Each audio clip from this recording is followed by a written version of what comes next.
Okay, darn. All right, we're recording this. I put this in the Treemaker. Actually, you know what? I'm gonna start over. File. Or actually, I'm just gonna control. I'm gonna do it over again.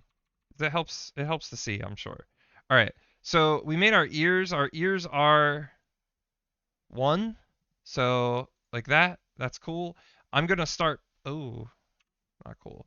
I'm gonna click both of these, and because they're ears and they're features that are symmetrical on our design, I'm gonna say that these two nodes need to be paired across the symmetry line. That way, like it just makes your crease pattern easier to fold generally. All right, I'm gonna put this in. This is the nose, and I'm gonna make it the nose because that way I can fold. If I have one flap, well, here I illustrated it before. If I have a flap, I could fold it under itself and then like that, and then back out to give me a mouth.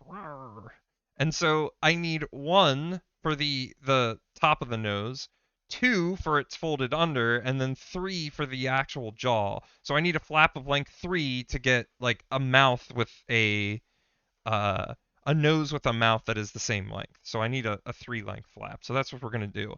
So sometimes what you can do is plan ahead for what shaping you think you're going to do and incorporate that in your base. So we'll give ourselves a nice big long snooty nose so that we can fold it up and back in.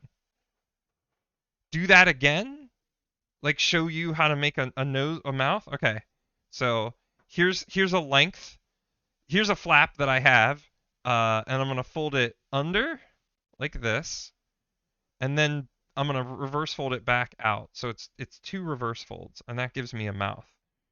Hello, origami is fun, right? Okay, I'll stop. Okay, I've been alone in this room for too long. All right, so we made it 3. Okay, so now I'm gonna. These are the ears. This is the mouth, or the nose that's going to be a mouth. Then we're going to do legs. And our expert has said that the legs should be 2. So that's what we'll do. I shift clicked both of them and I hit Control E to change them both at the same time. Then we also have a body segment, which our expert says is 2. Excellent. And then we have back legs. Whoops, come on. Which our expert says should also be 2. Cool. Now, I want to pair the legs across the symmetry line. So I'm going to pair these twos. And then I'm going to pair these two legs across the symmetry line, where you just click the center of the circle, shift click the other center of the circle, and go up to condition 2 nodes paired about a symmetry line. Nice. Also, what I'm going to say about the nose and the tail, because if you look at a dog, let's get a specimen, a wild specimen. Will you? So we have a dog. Fortunately, I have a dog. If we look at a dog, right? If I look center line down a dog, let's get cat big. Oh no. Wait, this isn't right. Okay. So we have a dog, right? If we draw a line of symmetry down the dog, at which the dog enjoys, no dog is being harmed here. We draw a line of symmetry down his back, right? We look at all of his features that are paired about the symmetry line. So his little feet's paired about the symmetry line. His ears paired about the symmetry line. His nose is on the symmetry line, and so is his mouth. He doesn't like his mouth being messed with. Also on his symmetry line, his tail. So, man, you smell like Fritos chips. He's a corn chip boy. So if you have I could actually just sit here and measure him if I wanted to with the ruler, and then I'd have exact proportions. But again, when you're folding something, you're gonna do shaping. Like the ears will actually go all the way into the center line, so you'd actually want to measure from the middle of his head out to the tip of his ear to get the right proportion for his ears, and so on and so forth. So, but if you have a willing subject, you can measure all this stuff instead of having to guesswork it. All right, I'll return you back to your bed, you sleepy boy. All right, so that's Charlie. I'm glad this is recording, right? Excellent. You're going to want that for posterity. Listen, listen. Important life lesson from me. For those, especially for those of you graduating, you can go be miserable at your job, or you can have as much fun as they'll let you have at your job. That's up for you. That's for you to decide, right? Be all serious or have fun. And if you're worried, well, people won't respect me if I have a lot of fun. I, they haven't got rid of me, and I live that to a T. So, all right. Next, we're gonna put in the tail. Boop. I'm gonna make the tail too as well. I've gone rogue on our subject matter expert. So what I'm going to say about the head and the tail is that they are going to be fixed to the symmetry line. Because like I hold up Charlie, his snoot and his tail are on the symmetry line, so I want to tell Treemaker that those are on the symmetry line. So just to double check, we can see we have paired, where it says paired, and it's connecting these things. Great. That means that my legs are paired across the symmetry line, and my ears are paired across the symmetry line. Nice. Is there anything else I want to do at this point? Probably not. Could I add more features to the dog? Yeah. You could add individual teeth if you liked. If you really wanted to, you could do teeth.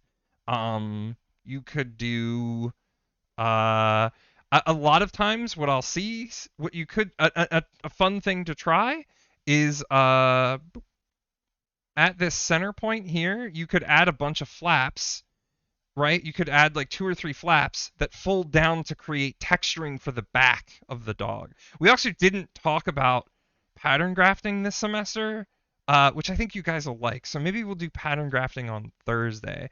But I wanted to kind of do a workshop day so that, like, if you guys had questions or weren't quite sure about stuff, and we'll do this again on next Tuesday and Thursday. Pattern grafting doesn't take that long to cover. All right, so now I'm going to say scale everything.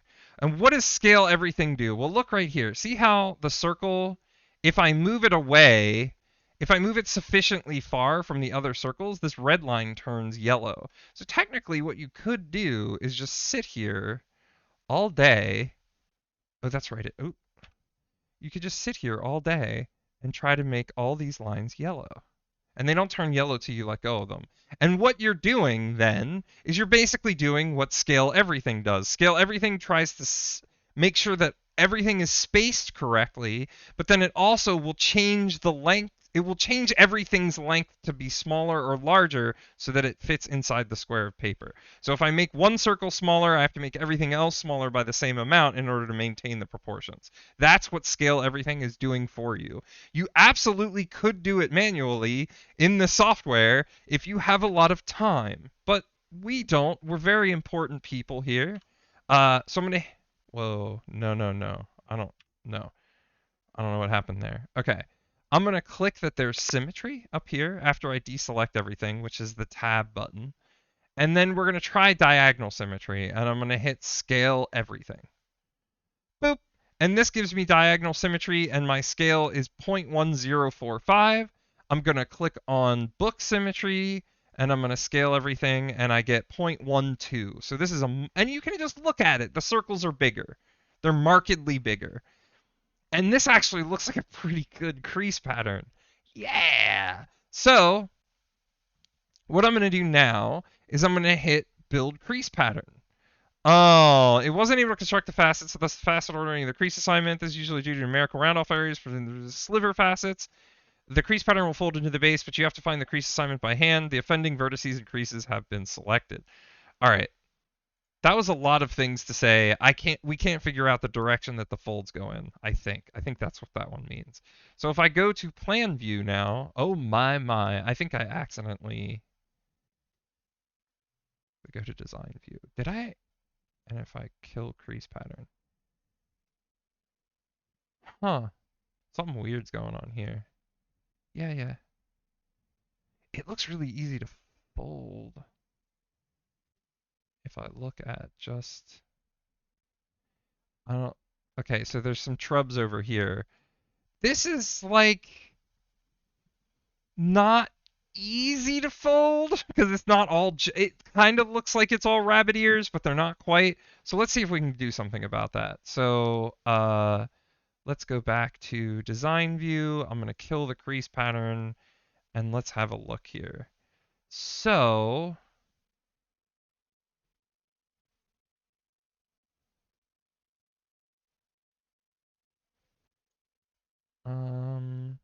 if I build a crease pattern, yeah, you can select these polygons. So like this polygon right here is weird. Like what is this? 1, 2, 3, 4, 5. This is a pentagon. Um, Pentagons generally are not the easiest thing to make a molecule for. So we have a couple options. One, we could remember how we were drawing the lines for the axial creases? I could add another axial crease here. I'm actually going to try that because I haven't ever tried this before. We're all going to learn together today. So I'm going to click on this one and I'm going to click on this one and then I'm going to do path active. And I added an active path. I'm going to repeat this over here. And what I'm doing is I'm telling Treemaker, I want you to add another axial crease there. Condition, path active. Now I'm going to scale everything, and then I'm going to build crease pattern again. This looks a lot easier to fold. Oh, well, there's some weird stuff up there, but this looks considerably easy to fold. So now we have to ask ourselves, how easy is this actually to fold? So the first thing we need to ask ourselves is, what are the reference points? Well, okay, the first thing we need to ask ourselves is there a molecule on here that looks like a pain in the butt to fold? Well, this top one looks kind of annoying, right? It looks a little annoying. But it's not that bad. I mean, there's not a ton of creases here. So what we could do, and we have a fully specified crease pattern as well, right? We have mountain folds and valley folds. The dotted lines are mountain folds and the solid lines are valley folds. So we could actually just print this out and crease it and into our into our base for our dog. Let's see what it looks like if we view show folded form. It shows you what it'll look like when it's folded. Does that look anything like a dog? Not particularly. What you will end up having to do after you collapse this crease pattern is do a lot of sync folds to narrow appendages and maybe the back and so on and so forth. But here's a crease pattern. It's a pretty reasonable crease pattern. So what I'm going to do is I'm going to save it. Okay. And then we're going to do, this one's going to be Sheila Dog. And then I'm going to go over to here. We're going to open up BP Studio. And then I'm going to say import Treemaker file, Sheila Dog. And let's see what it looks like. Cool. This is recoverable. So if we wanted to do a box pleated version of this dog, here is what Box Pleat Studio suggests. What I can do, so there's some errors here, this redness. What I can do is grab this node, move it over here, and that fixes the error. For some reason, oh, this is off center? Is this a 9x9? Gross. Really gross.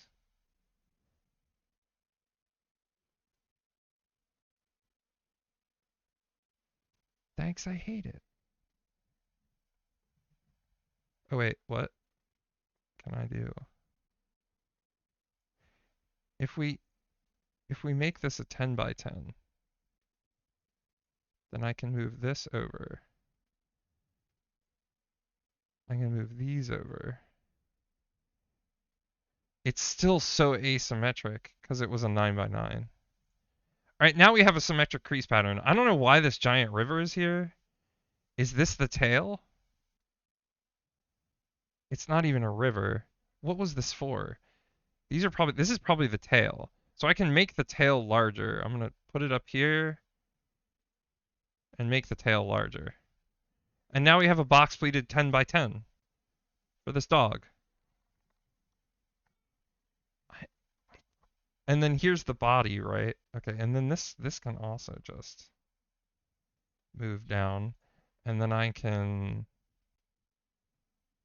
increase the height here if I want to start filling up paper.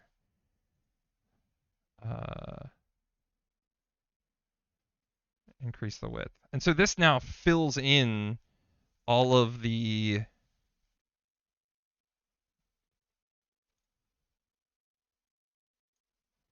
this fills in the entire design. So we have leg, leg.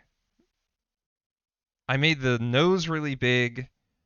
Ear, ear. So legs and ears should probably be swapped. That makes a lot more sense. I'll put this here, this up here. Swap the legs.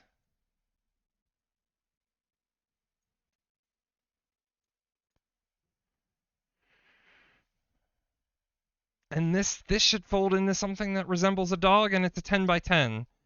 Folding fifths is actually not so bad if you look at Reference Finder. So this is another way to design your dog. It's not as efficient. What's actually cool about this design is if this is in fact the nose, which I believe it is you'll have a lot of pleats in the nose, which you could do something fancy with. It's also probably a way to make this a touch more efficient, or use a smaller size. We might be able to get it back down to 9, maybe.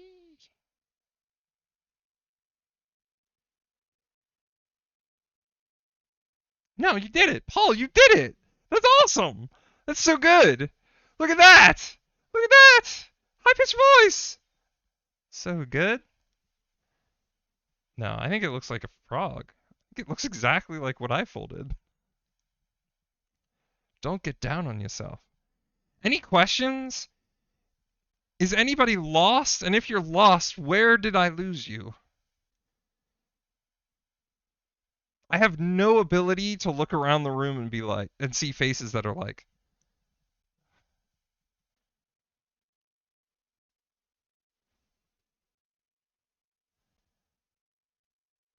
you don't have a good relation. I don't know, you started box pleating, it looked good.